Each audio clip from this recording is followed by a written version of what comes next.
Oh man, how did excuse me? I'm gonna sneeze. That was the worst timing I possibly could have come up with to start going live. Sorry about that. Hello. Hope you're doing well. Um, First off, let me say that I'm really impressed that you've been able to get things done as well as you have been getting them done in the midst of all of the busyness that is life right now for you. I was originally going to say I'm impressed with your determination. I don't know if impressed is the word. I know your determination and your grit, your dedication, those are all there. I have known about those. I've known them. I've seen them for years now. So I don't know if impressed is the word or if it's more akin to just being glad, being grateful that they are there and that I get to work with someone like you who has those qualities, who will get shit done as best he can, no matter what's in front of him. And that's really, I think, what makes, excuse me, I think it's a differentiating factor between good athletes and great athletes. Great athletes are going to find a way to get stuff done. They're also going to be smart about it. They're not going to be pushing through, um, or they're not going to be gunning for a new PR when their performance and other, when their performance is telling them that it's probably not there. And that's a prime example of why I'm going to blow my nose before I keep going. I'm sorry. This is in shambles. I apologize. Sorry, Nick. Prime example as to why I think that you making the decision to not go for 500 on day 4, I think it was day 4 or day 3, was an excellent, necessary decision, because your body was telling you it wasn't there, and you decided to listen to it. To use another example, one of my other athletes, her name is Mel. She's a lifter and a physical therapy student down in Virginia.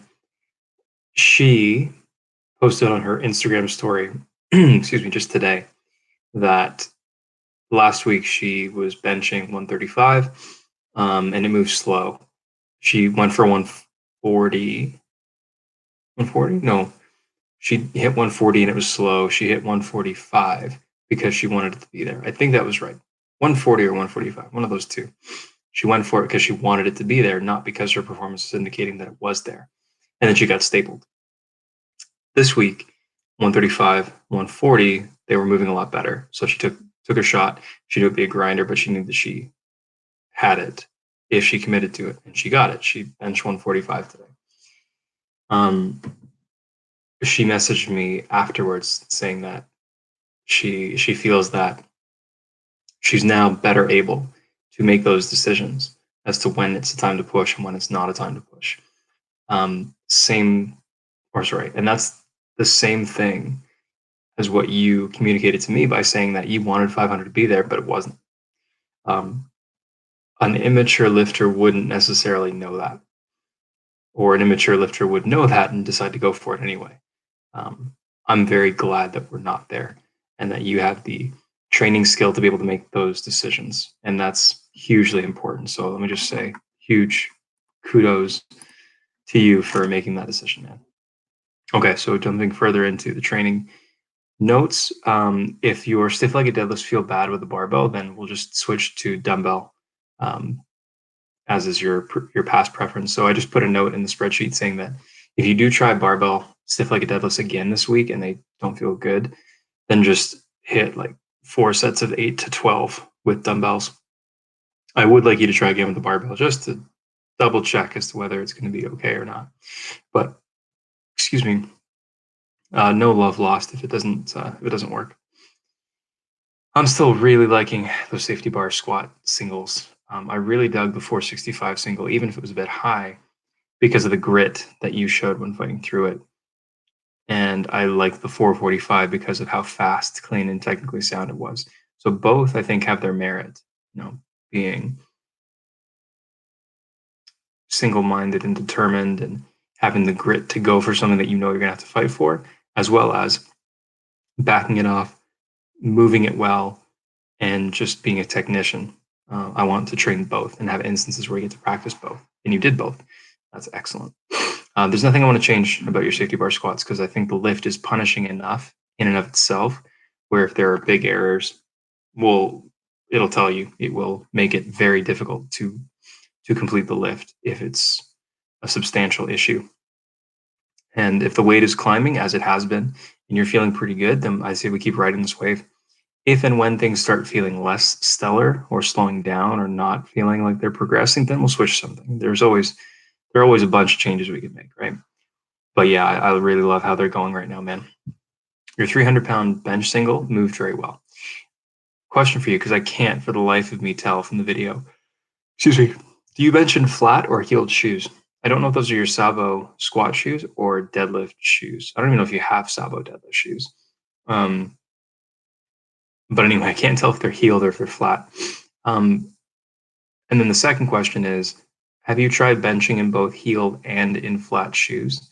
Because I'm wondering if we can't get a bit more from your leg drive by playing with the choice of footwear and even foot placement. Anecdotally, I'm definitely not saying this will absolutely apply to you or will absolutely apply to anybody else, but for me, for my leg drive, Austin had me switch from my heeled shoes to my flats, to my chucks, and I've found I've been able to get better leg drive from that. What's the reason? Hell if I know, but it just seems to work. There was a learning curve. I had to get used to it because I've been benching in heeled shoes for a while, but I really like how benching in flats feels.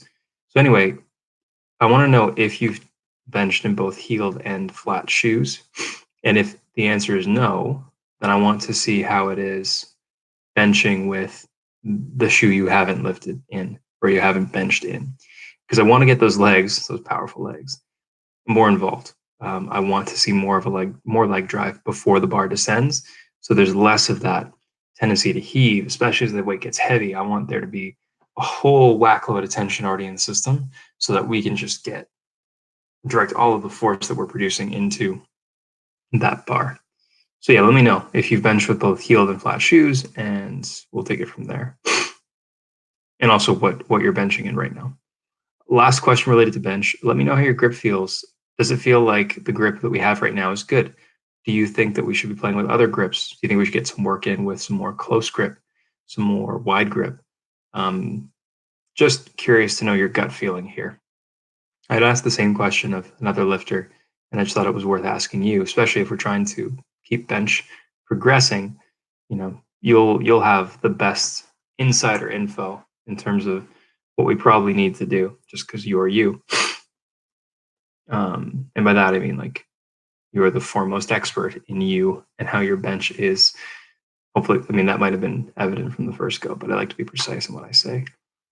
I'm extremely happy with your 405 squats. They're very clean, and I think you can see the effect. I think I can see the effect of the safety bar squats here because you look stronger and more confident in your positioning.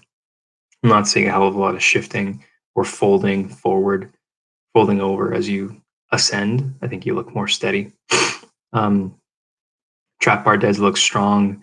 I'm really happy about that. I'm glad that your low back feels good with them too, because I want these to still be not as governed by expectations. You know what your regular sumo 600-pound pull looks and feels like. On most days you can predict it pretty well. You don't know what 600 pounds on the trap bar looks and feels like. You don't know what 575 on the trap bar looks like or feels like, really, because we haven't really trained that. You have an idea, maybe. You can guess from past performance, but you don't really know. And that's really one of the things I like about it a lot right now, because it's a different training stimulus. You get to go in and just take what's there, really feel it out, really make smart decisions. And that works both ways. You get to gun it when you're feeling good. You get to pull back when you're not feeling so hot. And then different training stimulus hopefully spurs on a little bit more adaptation for us. And then we'll transfer over to your competition pull. I'm quite positive that it will.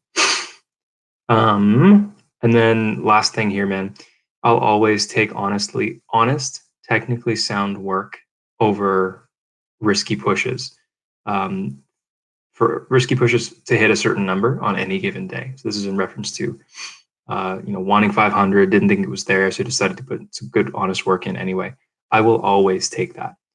It's true that I want you to push, but I want you to push and and do it smartly. We're juggling a ton of stressors for you, especially in the summertime.